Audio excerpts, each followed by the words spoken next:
Question number 33 देखिए 33 कहा गया है कि फ्लोरोएस्टिक अम्ल है CH2FCOOCH के 19.5 ग्राम को 500 ग्राम जल में घोलने पर जल का हिमांक 1 डिग्री सेल्सियस अवनमन देखा गया।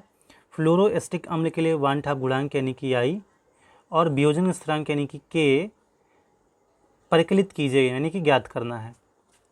फ्लोरोएस्टिक एसिड लिया गया है।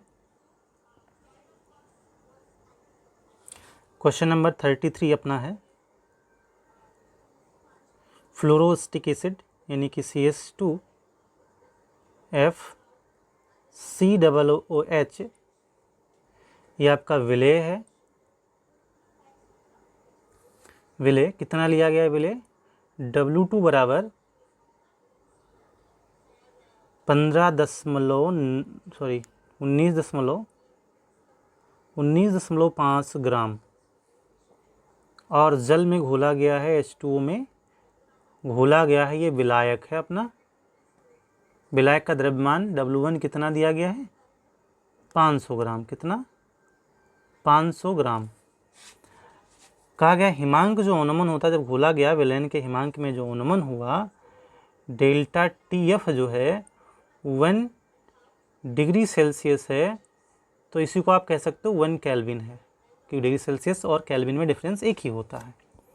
अब आपको फाइंड क्या करना है, ज्ञात क्या करना है? आपको ज्ञात करना है I क्या होगा, वान-ठाप गुणांक क्या होगा और वियोजन स्थिरांक यानी कि Ka क्या होगा, ये दोनों ज्ञात करने हैं। अब यहाँ से देखिए हमको जो फार्मूला यूज करना है delta TF equal to I KF वियोजन स्थिरांक गुणे मोललता। ध्यान दीजिएगा हमको I ज्ञात करने के लिए मोललता की ज़रूरत पड़ेगी और I के लिए हमें जो है I जब निकाल लेंगे इसके बाद अल्फ़ा निकालेंगे, क्योंकि अल्फ़ा निकालेंगे तभी आप K निकाल पाएंगे, क्योंकि K बराबर क्या होता है C अल्फ़ा स्क्वायर। और एक एडिशनल फार्मूला हमें बताया कि आप जानते हैं वान-ठाप गुणांक दुर्बल अम्ल के लिए क्या होता है 1 प्लस अल्फ़ा। तो अब पहले नंबर पे हम ये करेंगे, सेकंड नंबर पे ये सॉल्व करेंगे और तीसरे नंबर पे इस फार्मूले का यूज़ करके जो है क्वेश्चन को सॉल्व करेंगे। चलिए शुरू करते हैं क्वेश्चन को बंद करके। ध्यान दीजिएगा जब हम यहाँ पे KF आपको देखें क्वेश्चन में नहीं लिखा है, तो चूँकि जल में घोला गया तो आप KF क्या लेंगे, ये ऊपर वाले क्वेश्चन में जो लिखा है KF इसी को यूज़ कर लेंगे। कितना है 1.86 किलोग्राम प्रति मोल। ये हो गया आपका। क्वेश्चन को बंद करते हैं, इसके बाद सॉल्व करते हैं। ठीक है, तो पहला अपना है I निकालते हैं पहले वाले फार्मूले से। I equal delta TF upon KF गुणे मोललता। अब मोललता का फार्मूला क्या होता है भाई? मोललता तो निकालनी पड़ेगी आपको। मोललता निकाल लेते हैं पहले। ये पहला सॉल्व करने में मोललता निकालना पड़ा है। मोललता का फार्मूला W2 विलेय का द्रव्यमान गुणे 1000 बटे विलेय का अणुभार गुणे विलायक का द्रव्यमान। तो ये कितना है 19.5 गुणे 1000। M2 तो निकालना पड़ेगा, है ना। तो M2 कैसे निकालें? M2 यानी कि विलेय का अणुभार। तो विलेय का अणुभार आप निकालेंगे, कितने कार्बन हैं? 2 कार्बन हैं, प्लस इसमें आप देखें तो 3 हाइड्रोजन हैं, 1 फ्लोरीन है और 2 ऑक्सीजन है। इन सब के अणुभारों को जोड़ लेंगे तो आपका अणुभार आ जाएगा। और ये जो अणुभार आता है कितना आता है, ये हमने कैलकुलेट किया, ये आता है 78 ग्राम प्रति मोल। तो अपन यहाँ वही रख देंगे 78 गुणे W1 कितना 500 ग्राम। इन सब को आप सॉल्व करेंगे, ये 1/2 आएगा पहले, 1/2 फिर सॉल्व करिएगा 0.5 मोलल आ गया, या मोल प्रति लीटर लिख सकते हैं आप, जो चाहें लिखें। ये आपका मोललता आ गई। अब मोललता आ गई, बाकी चीज़ पता है। अब अनंताप गुणांक हम यहाँ से निकाल लेंगे। आई बराबर डेल्टा टी एफ 1 केल्विन, के एफ 1.86 मल्टीप्लाई 0.5। इन सबको गुणा ही भाग तो करना है। आप गुणा भाग करने में माहिर हैं, गुणा भाग करिए। जब गुणा और भाग करेंगे तो आप पाएंगे कि ये आ रहा है, कितना आ रहा है, ये 1.0753, 1.0753 ये वांटाप गुणांक आ गया। यानी हमारा जो पहला पूछा गया था वांटाप गुणांक की गणना कीजिए, तो वांटाप गुणांक तो आ गया। अब क्या निकालना है हमको? अब हमको निकालना है वियोजन स्थिरांक। ये आंसर फर्स्ट है आपका। लेकिन वियोजन स्थिरांक के लिए हमको चाहिए क्या?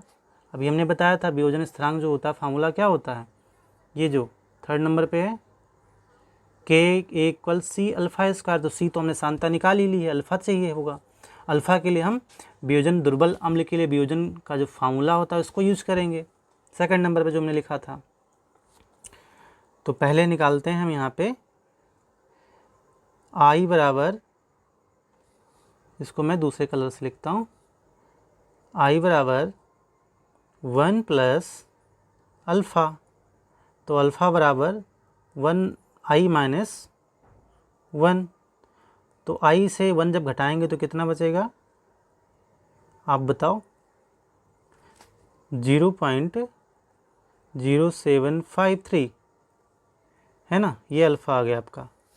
अब हम वैसे तो के बराबर आपका होता है सी अल्फ़ा स्क्वायर और 1 माइनस क्या होता है 1 माइनस अल्फ़ा। लेकिन इतना नहीं लगाना क्योंकि ये बहुत दुर्बल वियोजन हो रहा है, यानी कि 1 जो अल्फ़ा की वैल्यू है 1 से बहुत कम है। तो हम सीधा लगाएंगे के बराबर सी अल्फ़ा स्क्वायर। ठीक है, तो के बराबर सी 0.5 अल्फ़ा, इसको आप लिख सकते हैं, क्या लिख सकते हैं, 7.53 गुणे 10 की घात -2, 7.53 गुणे 10 की घात -2 का होल स्क्वायर। अब इसको आप सॉल्व करिए, सॉल्व करेंगे तो कितना आएगा, 7.53 का स्क्वायर करिए,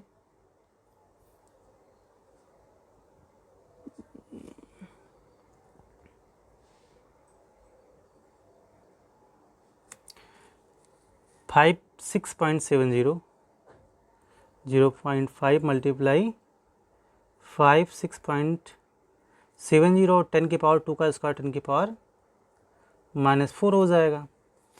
अब इसको मल्टीप्लाई करेंगे 0.5 से, ये 0.5 से मल्टीप्लाई करेंगे जब आप, तो ये डिवाइड होके